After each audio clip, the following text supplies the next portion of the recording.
Today we are going to discuss about a case study problem. Okay. So the problem is what in a library management system. So a university library, for example, a university library facing some grievances in managing the library systems. For that library management system, we have to provide a software-based solution. Okay. So we can implement a generating techniques, we can implement artificial intelligence concepts or some computer-based techniques in order to improvise the library management system. So how do we provide a solution for the library management system? As we all studying about the software engineering, you are all very aware about the software development life cycle models. Okay. So we have totally 5 or 6 important concepts in the software development life cycle, starting from the requirement analysis, planning and designing, development, testing and coding, deployment and maintenance. So these are all the phases of software development life cycle. So based on this software development life cycle, how do we divide the work of that particular library? How do we inculcate the techniques of the software we implement, and we have to provide the solution for this at least from one phases. Okay. So now who is going to tell about the requirements gathering phase? Requirement analysis. Start from. The requirement analysis phase.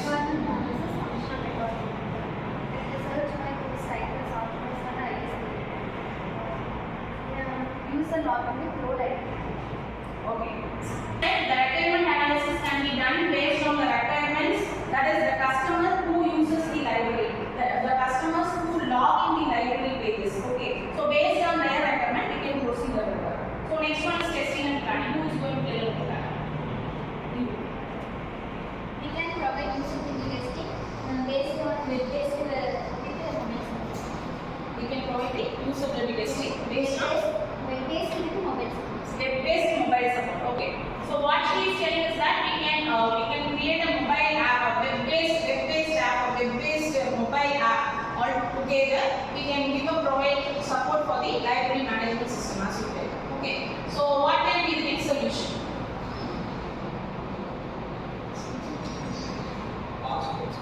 Passwords. Okay. Password is Little louder. password. If we protected password, we encrypted data, we can if it forward lost in person who was searching for documents, and also we respond to management to search queries to answer this and to response in the analyzing requirements. Okay, very good. So this is a valid point that we have to provide a multiple authentications by giving the security. We have to tighten the security in order to know all the soft information from there. So if we tighten the security, or if we give the multi-factor authentication, that's what is right. So if we tighten the security means we can unwanted users may not log in the library management systems, and if the book loss is not, we can able to manage it. So for that we have to provide the multi-factor authentication, or we have to tighten the password security features as we do. Okay. So how do we test the software? We all gathered the information, we developed, she told about some testings, and how do we test the final product of the library management system? And there are lots of testing. For example, there is a unit testing, integration testing, system testing, and user acceptance testing. For example, in the user testing, it is used to test only the individual system. For system testing, what all the requirements are used, we have to check only that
been able to design the